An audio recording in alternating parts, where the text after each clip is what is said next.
казва се химшично, по-оптимистично, може би. На конете ездачи. Конете са гладни. Стремената на бурите искат реванш.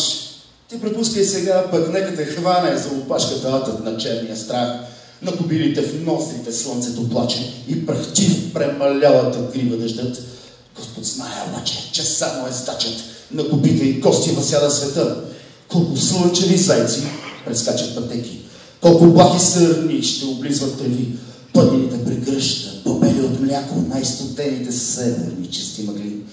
И в мъти, завити звезди в одеяло, в черни кътри кърпи надникнали вдигат с очи, чисти пламъци бели върху мръсни постели. Боже мой, нека гори, щом копилите хищни обърнат се в здрача и запратят в лицето ти змийски глави. Не забравяй, момче, само ти си ездача.